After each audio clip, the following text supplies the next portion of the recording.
दोस्तों सागवान लोग बड़ा पसंद करते हैं। सागवान की लकड़ बड़ी और नायाब किस्म का पौधा है। लो जी साडे नाल मौजूद है Rehan rare and exotic garden के मालिक मुमताज रेहान साहब। अस्सलाम वालेकुम जी। जी वालेकुम अस्सलाम रहमतुल्लाह। मुमताज साहब की हाल है? जी दुआवा जी अल्हम्दुलिल्लाह। मुमताज साहब पौधा किस चीज का है? ये भजन वाइट सागवान है। वाइट सफेद सागवान। सफेद सागवान जरा माशाल्लाह जी।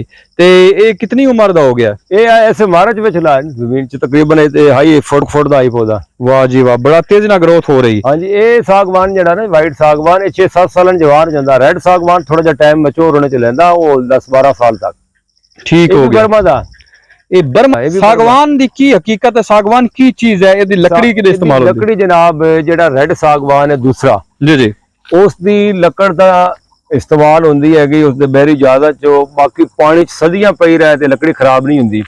इस दे 19-20 का फर्क है। ग्रोइंग स्पीड तेज है उसकी लकड़ी थोड़ी जी इस तरह ज्यादा कीमती होंदी।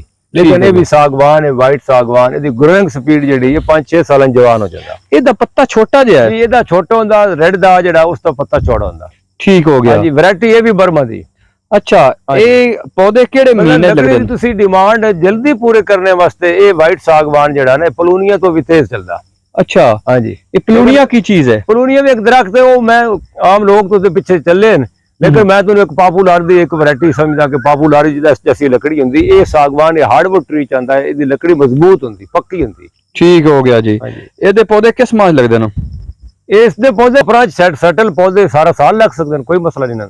अच्छा अपने को पौधे मौजूद है? बस लिमिटेड पौधे रह कर लिमिटेड बड़ा मजबूत है। कोई मौसम का असर भी इसते नहीं लगदा? हाँ जी तुसी इसकी ग्रोइंग स्पीड देखो ए जनाब है मार्च दे विच ऐसे मार्च विच लाइन 2-2.5 कितने फुट का? 9 फुट का हो गया है? हाँ जी बिल्कुल 9-10 फुट तक पहुंच गए।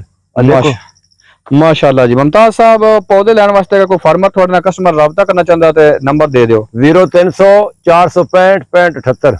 अपनी लोकेशन भी पूरी दस दियो। अपनी लोकेशन जी मेरा इस जगह जी इस तरह डेरा बसीरा पिंड का नाम छन्नी ताजा रियान डिस्ट्रिक्ट सरगोदा सियालपुर इंटरचेंज जेड़ा ना उस तो 5 किलोमीटर फासले पिंड है जी। माशाल्लाह जी बहुत सर मेहरबानी कीमती टाइम दिता और एक अच्छी मालूमात आज तुसीं दित्ती।